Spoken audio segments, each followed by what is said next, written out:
أعوذ بالله من الشيطان الرجيم. بسم الله الرحمن الرحيم. إن الحمد لله نحمده ونستعينه ونستغفره ونعوذ بالله من شرور أنفسنا وسيئات أعمالنا. من يهده الله فلا مضل له ومن يضلل فلا هادي له، وأشهد أن لا إله إلا الله وحده لا شريك له، وأشهد أن محمدا عبده ورسوله صلى الله عليه وآله وسلم تسليما كثيرا. أما بعد، د سرور کائنات صلی الله علیه و آله وسلم ژوند. محترم ورونو، زموږ قصه دې ځای ته رارسېدلې وه. کافر په تعجب کې سو چې دا خو امکان نه لري چې غشي دې نه وي پر مشتي، ځکه هیڅ وخت ماواري نه دی خطا سوی. نو یې بل غشي واخیستی او عباد رضی الله تعالی عنه یې په وویشتی. بیا هم غشي د عباد پر اوږه وموښتی، بیا یې هم غشي وکشي او ویې غورځاوه. وینې ځینې بهیږي، خو د ده اراده دا ده چې کم صورت چې ده په لمانځه کې شروع کړی دی هغه به پوره کوي، چې هغه صورت سورة الکهف و. خو هغه کافر دریم وار بیا په غشي وویشتی. دلته نو عباد وبېرېدی چې دی به ووژل سي او مسلمانان به بې له پیرداره پاته سي. نو یې د قرآن مجید تلاوت پر هغه ځای بس کوي، رکوع او سجده یې وکړه، لمونځ یې پای ته ورساوه او بیا یې خپل ملګری عمار رضی الله تعالی عنه راویښ کړي. عمار ولیده چې د ملګري څخه یې وینې بهیږي. ویل خیر څه درته پیښه ده؟ عباد رضی الله تعالی عنه ویل په غشو یې وویشتم. عمار ویل زه دې ولې په هغه اول وار نه کړم ویښ؟ عباد ویل ما د قرآن کریم یو صورت وایه، دا مې نه وه خوښه چې هغه صورت پر مابین پرېږدم، او که زه پر دې نه بیرېدلی چې رسول الله صلی الله علیه وسلم ته به زما په سبب کم تکلیف یا آزار پیښ سي، ما به خپل منځ نه وای قطعه کړی. ورونو، دا د صحابه کرامو د لمانځه او عبادت سره شوق او علاقه وه. حتی په لمانځه کې یې د یوه صورت د پوره کولو دپاره دغه تکالیف زغمل چې په غشو ویشتل کېده، دوی پروا نه پکول. هغه کافر چې دغه حال ولیدی چې پر دې خلقو غشي هم تاثیر نه کوي، نو بیرته ولاړی. ورونو، ایمان چې په زړو کې ځای ونیسي، نو انسان کوشش کوي چې قرآن مجید ته د هغه حق ورکړي، او دغه قرآن د انسان په زړه کې دونه خوږ او شیرین سي چې د انسان څخه خپل ځان هم هیر سي. دا د ذات الرقاع د غذا قصه وه، او دا چې د دې غذا نوم ذات الرقاع کښېښول سو، د دې دپاره علماء کرامو ډېر سببونه ذکر کړي دي. خو مشهوره سبب یې دا دی چې اصحاب کرام ډېر غریبان وه، د پښو دپاره یې د بوټ یا څپلۍ قدرت هم نه درلودی، او هوا هم ډېره ګرمه وه. نو یې پر پښو ټوکران تړل چې په عربي کې دغه ټوکرانو ته رقاع ویل کیږي. نو ځکه دغه غذا ته غزوة الرقاع وویل سوه.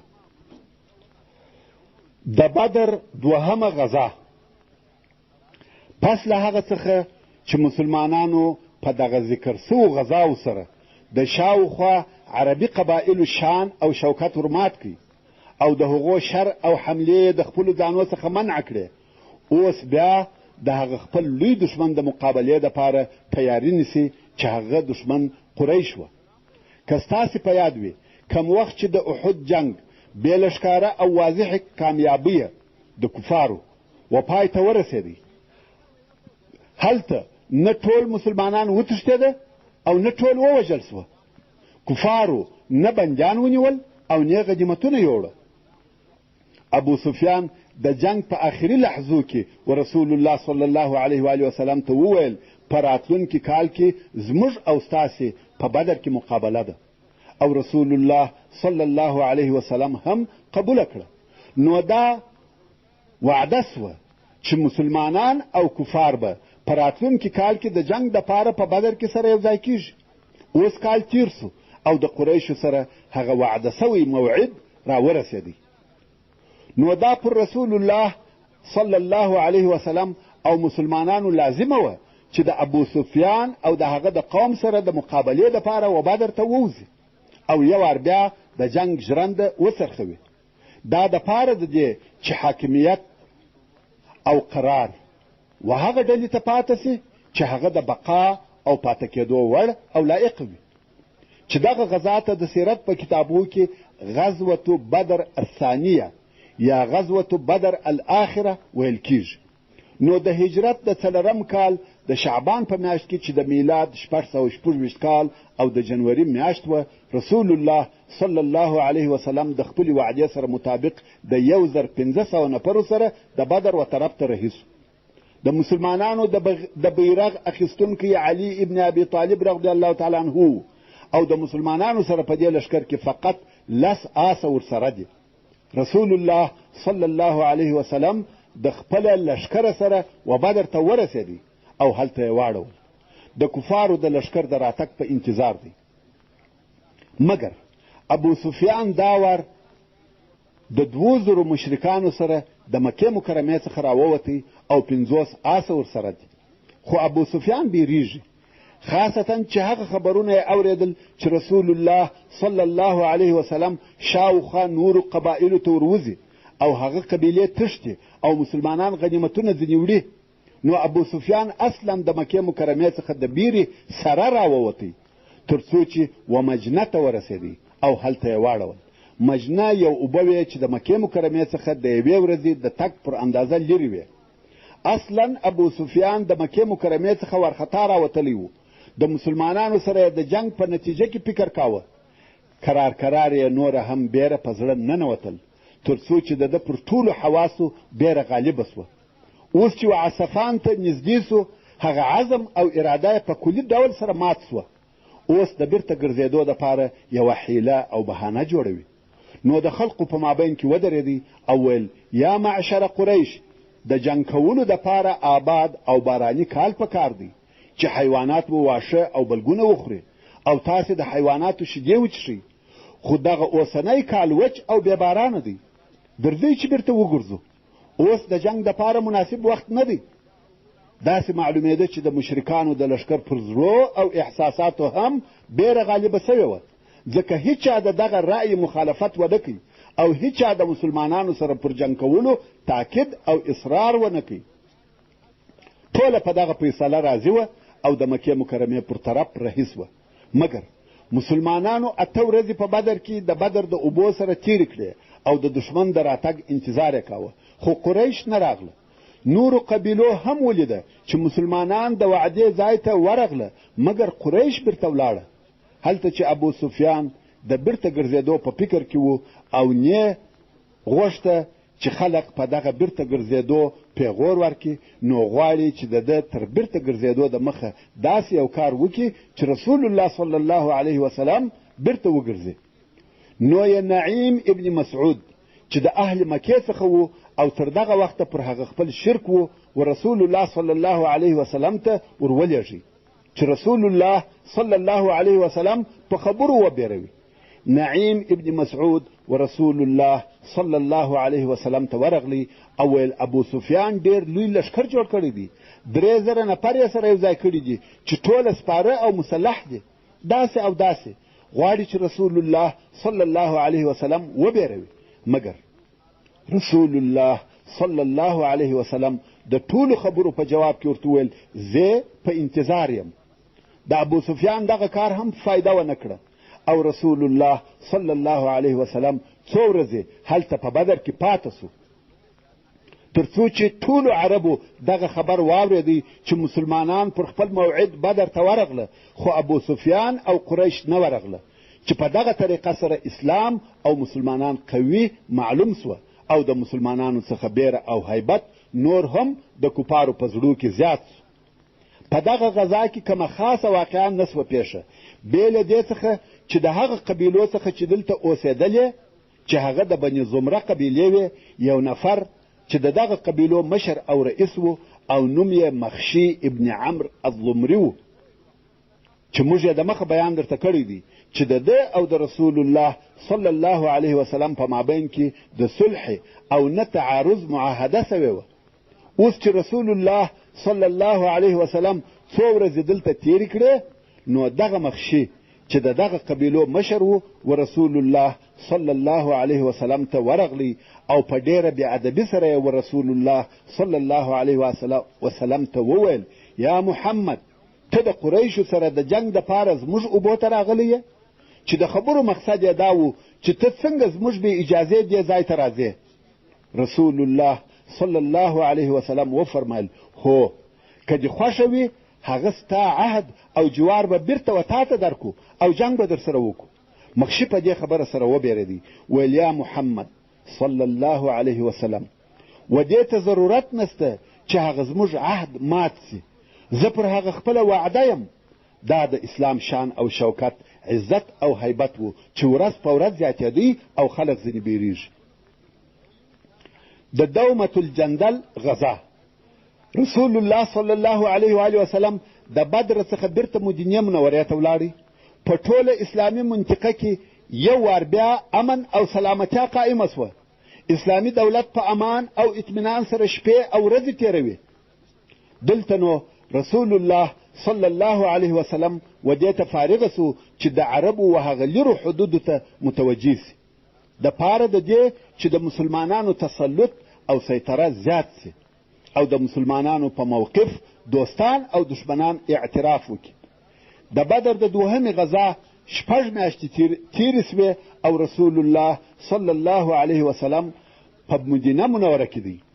څو بیا خبر ورته راغلی چې کومې قبیلې چې د دومة الجندل پر شاوخوا دي هغه په لارو کې درېږي او هر څوک چې پر دغه لارو تېرېږي هغه شکوي یعنې لوی لارې یې نیولې دي او غلاوې کوي او په عین وخت کې د مدینې منورې د حملې دپاره یو لوی لشکر هم سره یو ځای کړی دی ورونو دومة الجندل د مدینې منورې څخه ډېر لرې و دومة الجندل د مدینې منورې په شمال کې د شام پر حدودو پروت دی د دومة الجندل او د دمشق په مابین کې د 5 ورځو لار ده خو د مدینې منورې څخه تر دومة الجندل پورې د 15 ورځو لار ده نو رسول الله صلی الله علیه وسلم د هجرت د 5م کال د ربیع الاول په میاشت کې د 1000 نفرو مسلمانانو سره د دومة الجندل پر طرف رهیسو او د بني عذره د قبیلې څخه یو نفر چې مذکور نومېدی د رهنما یا لارښوونکي په صفت ورسره رهي کړي چې مسلمانانو ته تر دومة الجندل پورې پټې او نږدې لارې وروښيي اسلامي لښکر د شپې تګ کوي او د ورځې پټېږي دا د دې دپاره چې د دشمن په بېخبرۍ کې پر هغو حمله وکړي اوس چې دومة الجندل ته ورنږدې سوه ویلې ده چې هلته هیڅوک نسته نو مسلمانانو د هغو پر حیواناتو او چوپانانو حمله وکړه د چوپانانو څخه چې څوک تښتېدلی سوای هغه وتښتېده او څوک چې زخمي سوه هغه زخمي سوه او په خپله د دومة الجندل اوسېدونکي شاوخوا تښتېدلي او پټ سوي وو اوس چې رسول الله صلی الله علیه وسلم د دوی په منطقه کې واړول هیڅوک یې نه ولیده رسول الله صلی الله علیه وسلم دالته څو ورځې او شپې پاته سو د لښکر څخه یې ټولیانې جوړې کړې او شاوخوا یې ولېږلې خو نه څوک ولیده او نه مسلمانانو ته کم تکلیف پیښ سو څو ورځې وروسته رسول الله صلی الله علیه وسلم بیرته مدینې منورې ته رهي سو رسول الله صلی الله علیه وسلم په دغه غزا کې د عیینه ابن حسن سره د صلح او امان عهد او وعده وکړه په دغه پرلپسې قاطع او فیصله کوونکو اقداماتو په دغه حکیمانه او د عزم ډکو نقشو سره رسول الله صلی الله علیه وسلم د امن او امان په راوستلو کې کامیاب سو په شاوخوا منطقه کې صلح او سلامتیا راوسته پر حالاتو یې تسلط او سیطره حاصله کړه د ورځو اوښتل یې د مسلمانانو په ګټه تمام کړه هغه خارجي او داخلي ستړیاوې چې پرله پسې پر مسلمانانو راتلې هغه لږ او سپکې سوې منافقان چپ او عاجزه سوه د یهودو یوه بله قبیله د مدینې منورې څخه وایستل سوه پاته یهودو د همسایتوب حقوق ادا کول پر هغه خپلو عهدو او وعدو یې په ښکاره سره وفا کول شاوخوا صحرایي عرب آرام سوه قریش د هغه خپلو تیزو حملو څخه پټ سوه په دغه حالاتو کې مسلمانانو د اسلامي دین د نشرولو او د رب العالمین د رسالت د رسولو فرصه او موقع پیدا کړه د خندق یا احزاب غزا ورونو اوس چې امن او سلامتیا بیرته راغله او پس له هغه جنګو څخه چې تر یوه کال زیاته موده یې په بر کې ونیول جزیرة العرب بیرته آرامه سوه مګر یهود هغه یهود چې د خپل غدر او خیانت د خپلو چمو او دسیسو په نتیجه کې یې قسم قسم ذلتونه او سپکتیاوې وڅکلې بیا هم هغه خپل د غفلت د خوبه څخه نه سوه ویښ د خپل غدر او خیانتو په سبب چې کوم تکلیفونه ور ورسېدل په هغو سره پند او عبرت نه کوي حاصل پس له هغه څخه چې دوی خیبر ته وشړل سوه اوس ګوري چې مسلمانانو ته به د دغه جنګو په نتیجه کې څه پیښه سي کم چې د مسلمانانو او بتپرستانو په مابین کې جریان درلودی کم وخت چې ولیده چې د ورځو تېرېده د مسلمانانو په ګټه تمامیږي د وخت په تېرېدو سره د دوی نفوذ نور هم زیاتیږي د دوی سلطان نور هم قوي کیږي نو دغه یهود د حسد په اور کې داسې سوځل کېده لکه پر سکروټو چې پر له اوړي نو یې څه وکړه بیرته د سره څخه یې په خپلو دسیسو او مؤامرو شروع وکړه نو یې د یوې داسې حملې د کولو دپاره د ترتیباتو په نیولو شروع وکړه چې هغه د مسلمانانو پر ضد وژونکې او فیصله کوونکې حمله وي او تر هغې حملې وروسته اسلام او مسلمانانو ته د ژوند کولو موقع نسي پاته ورونو ښه متوجه سئ نن ورځ هم هغه یهود دي حتی نصارا هم د دوی د لاس آله ګرځېدلي دي د دوی ټولو دسیسې و اسلام او مسلمانانو ته متوجه دي او بدبختانه د مسلمانانو په شکل او نامه سره یې نور نوکران هم پیدا کړي دي چې مثال یې د مدینې منورې منافقان دي مسلمان ورونو ویښ او بیداره سئ تر څو به مو انسانان د تجاوزګرانو په لاس وژل کیږي او وطن به مو د بېرحمه غادرانو او خایلانو په واسطه خرابیږي خیر یهودو خو د فیصله کوونکې حملې اراده وکړه مګر دوی په خپلو ځانو کې دا همت او جرأت نه درلودی چې مستقیما او مخامخ د مسلمانانو سره وجنګیږي نو یې د دغه مقصد دپاره یوه ډېره خطرناکه نقشه جوړه کړه هغه داسې د بني نظیر د یهودو د مشرانو څخه هغه چې په خیبر کې اوسېده 20 نفره د مکې مکرمې و مشرک قریشو ته ورغله چې قریش یې د رسول الله صلی الله علیه و آله وسلم و جنګ ته تشویقول او ویل موږ مو په دغه جنګ کې ملګري او طرفداره یو ډېر ټینګ عهدونه او وعدې ورکړې چې موږ په تماما معنا ستاسې کومک او نصرت کوو قریشو هم دغه د دوی غوښتنه قبوله کړه تاسې ته معلومه ده چې قریشو د دوهم بدر په وتلو کې د خپلې وعدې څخه مخالفت وکړي او هغه عمل د دوی دپاره پیغور سو نورو قبیلو به پیغورونه ورکول د قریشو عزت او شرف سپک او زخمی سوی و نو اوس ابو سفیان غواړي چې په دغه جنگ سره خپل شرف او شهرت لاسته راوړي او هغه خپله وعده پر ځای کړي په دغه وخت کې د مکې مکرمې خلقو د یهودو څخه پوښتنه وکړه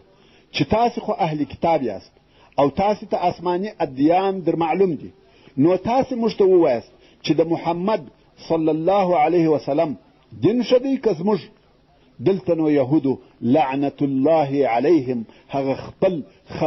خباثت ښکاره کوي ویل یا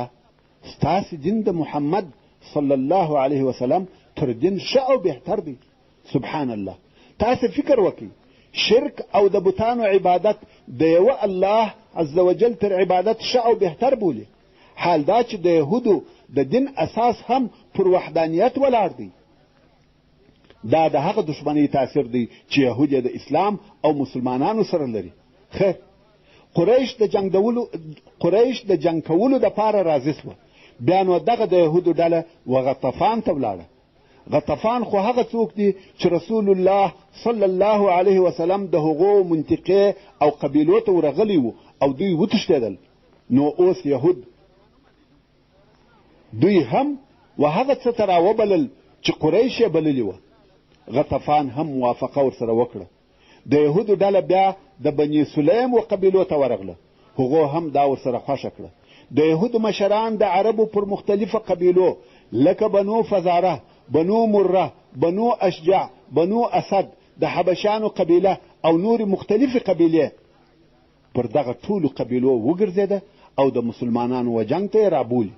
چې تقریبا ټولو قبیلو دغه د دوی غوښتنه او دعوت قبول کړي. په دغه طریقه سره د یهودو سیاست پوهان او مشران کامیابه سوه چې په خپل شیطانت سره د کفر مختلفې ډلې یا احزاب د رسول الله صلی الله علیه وسلم او د هغه د دعوت او مسلمانانو پر ضد سره راټولي او یو ځای کړي. نن ورځ موږ هم پر خپل شاوخوا د دغه مثال وینو. نو واقعا هم د مدینې منورې د جنوب د طرفه څخه قریش، د کنانه قبیله او د دوی حلفا چې د اهل تهامې څخه وه 4,000 نفره راووته چې مشر یې ابو سفیان و، او په مر زهران کې بنو سلیم هم ورسره یو ځای سوه، او د مدینې منورې د شرق د طرفه د غطفان قبیلې راووتې چې یوه بنو فزاره وه او مشر یې عیینه ابن حسن و، او بله بنو مره وه چې مشر یې حارث ابن عوف و، او بنو اشجع راووته چې مشر یې مسعر ابن رخیله و. دغه رنګه د بنو اسد او نورې قبیلې راووتې چې په نتیجه کې د دغه قبیلو څخه یو غیر طبیعي لښکر جوړ سو چې په ټوله جزیرة العرب کې د اول وار دپاره په دغه اندازه انسانان او لښکر سره یو ځای کیږي. او دغه ټولو احزابو یا ډلو په هغه معین سوي تاریخ چې دوی د مخه سره ټاکلی و د مدینې منورې پر طرف حرکت وکړي.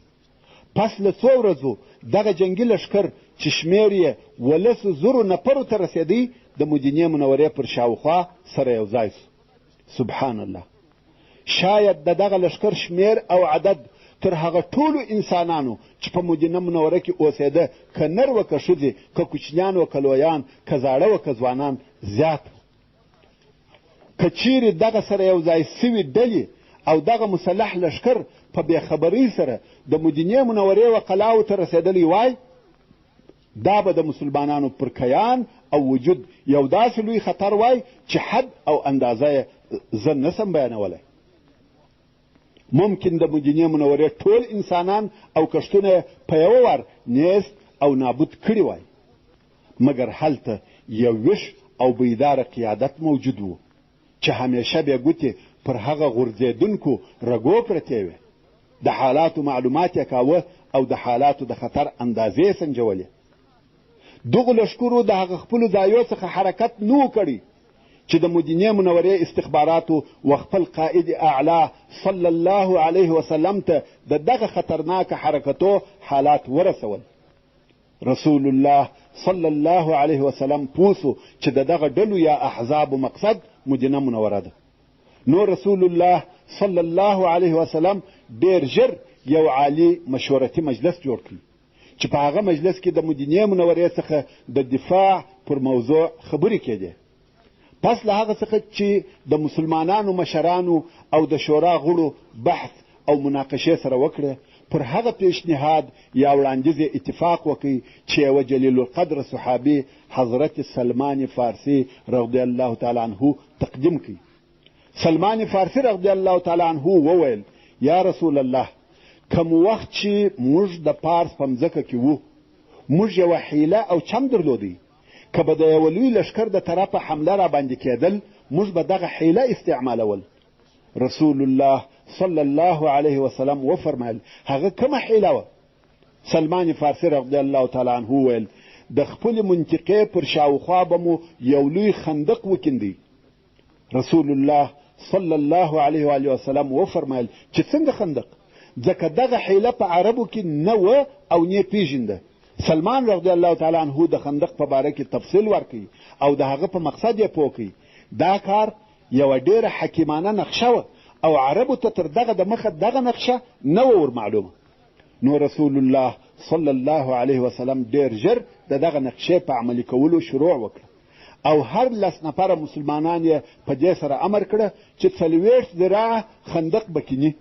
وصلى الله تعالى على خير خلقه محمد وآله وأصحابه وأهل بيته أجمعين. والسلام عليكم ورحمة الله وبركاته.